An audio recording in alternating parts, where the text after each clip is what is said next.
Perkenalkan, nama saya Vincentia Adehayon, NIM 19120170, kelas C. Di sini saya akan mempresentasikan tugas kedua mata kuliah pemrograman berbasis desain antarmuka. Pertanyaannya, yang pertama, carilah sebuah aplikasi yang Anda sangat suka desain antarmukanya. Dan yang kedua, Anda tidak sangat suka desain antarmukanya, tapi berdasarkan skripsi senior. Oke.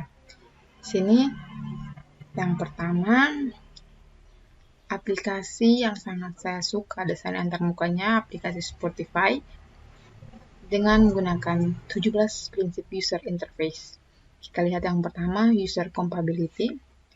Menurut saya, aplikasi Spotify di bagian user compatibility dapat diterima dan digunakan oleh kalangan usia di atas 15 tahun. Spotify juga bisa digunakan sesuai dengan cara berpikir dari pengguna. Untuk yang kedua, product compatibility. Aplikasi Spotify ini sangat mudah digunakan.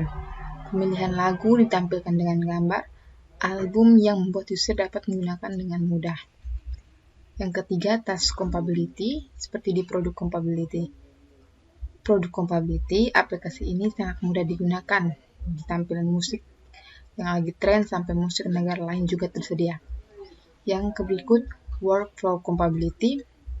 Di setiap menu dan fungsi di aplikasi Spotify sesuai. Misalnya, menu pencarian. Saat kita mengklik menu pencarian, maka akan ditampilkan musik sesuai abjad yang kita ketikkan pertama. Sebentar saya akan mempresentasikannya dengan menggunakan aplikasi Spotify. Yang berikut, konsistensi. Pada tombol putar musik, tombol konsistensinya, pada saat kita mengklik putar, maka musik akan berputar sesuai musik yang kita putar. Sebaliknya, jika kita klik pause, maka musik akan berhenti. Berikut, familiarity. Untuk tombol suka dilihat dari bentuk hati yang ada pada musik, menandakan lagu itu adalah lagu favorit dari user tersebut. Yang berikut, simplicity. Aplikasi hanya menampilkan 3 fungsi utama, yaitu home, suka, dan koleksi dari user. Yang berikut, direct manipulation, dapat dilihat dari fitur pencarian. Jika user ingin mencari lagu yang diinginkan, maka ketika mengetik suatu huruf saja, tampilan akan berubah sesuai huruf yang diketik. Misalnya kita mengetik huruf A, maka tampilan pencariannya akan berubah sesuai dengan huruf yang kita ketik. Yang berikutnya, kontrol. Untuk bagian kontrol di sini, user tidak merasa frustasi atau bahkan sampai merasa dikontrol oleh aplikasi. Yang berikut, what you see is what you get. Untuk bagian ini sangat sesuai, yaitu saat menampilkan gambar dari album sebuah lagu atau saat menampilkan judul lagu sangat sesuai. Yang berikut, flexibility. Sangat fleksibel. Saat login untuk pindah ke menu berikutnya, bisa menggunakan tombol enter pada keyboard atau saat menu pencarian, maka setelah mengetik judul lagu, dapat menggunakan tombol enter. Lagu akan dicari sesuai dengan judul tersebut. Responsif. Aplikasi sangat responsif dengan huruf-huruf di pencarian. Yang berikut, robustness. Kesalahan-kesalahan kecil yang dibuat oleh user dapat dikontrol oleh sistem. Protection. Pada prinsip ini, aplikasi memberikan feedback ketika tiba-tiba jaringan kita terputus dari aplikasi. Misalnya saat kita mendengarkan lagu, lalu tiba-tiba jaringan kita terputus. Maka aplikasi memberikan feedback yang baik. Terus, ease of learning.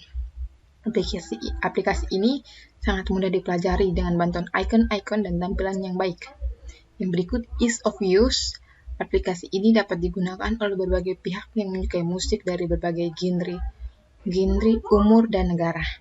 Untuk aplikasi Spotify-nya akan saya tunjukkan.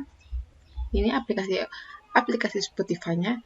Dengan tadi menu pencarian kita ketikkan huruf A, maka kita akan lihat lagu-lagu dengan adanya huruf A. Seperti ABCDU, ada untukmu, ada untukku.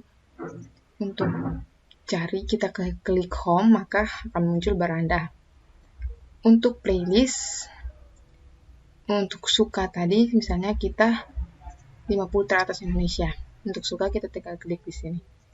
Di sini maka lagu ditambahkan ke lagu yang disukai. Itu memberikan feedback yang baik. Terus itu untuk aplikasi dengan yang Anda sangat sukai desain antarmukanya. Yang berikut, yang kedua, aplikasi yang tidak disukai desain antarmukanya.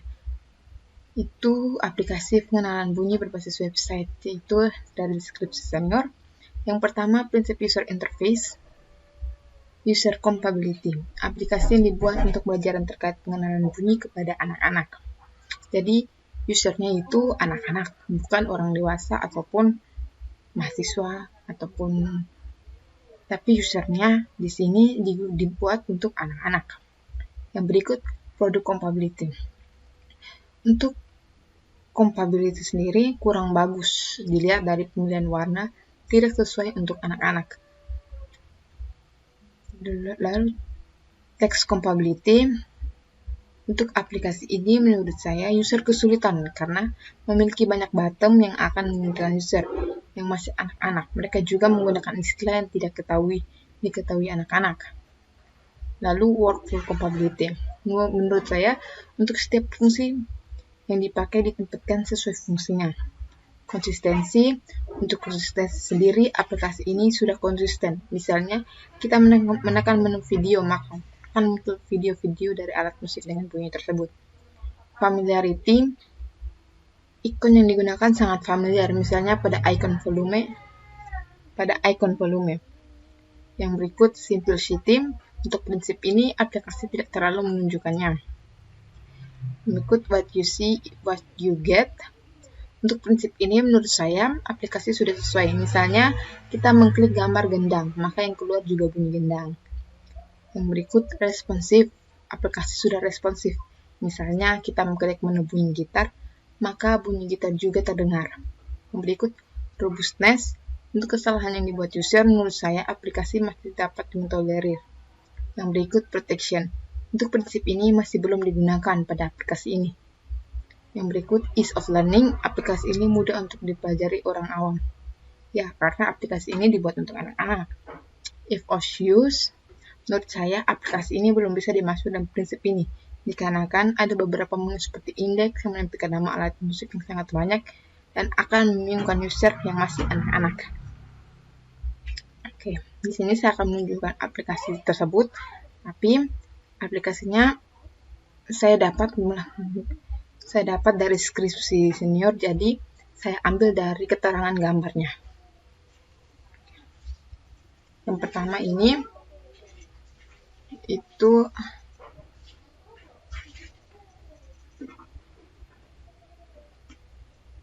dia pengenalan simulasi alat musik tradisional. Dia punya menu awal, lalu di sini menunya hanya let's play, about, dan exit. Tapi di sini tidak menambahkan ikon-ikon. Jadi menurut saya ini anak-anak masih kurang mengerti. Masih ikon-ikonnya tidak sesuai. Hanya ikon volume saja yang masih tersedia di sini. Di sini kita dapat lihat di sini aplikasi tersebut di bagian home-nya akan menampilkan alat musik tradisional dari berbagai, tapi hanya di Sumatera, Indonesia Timur, Jawa dan Bali, Sulawesi dan Kalimantan. Jadi hanya sebagian kecil saja. Ini yang saya maksud tadi untuk bagian easy of use, dikarenakan di bagian indeks atau menu di sini ditampilkan semua nama alat musik yang ada di Indonesia.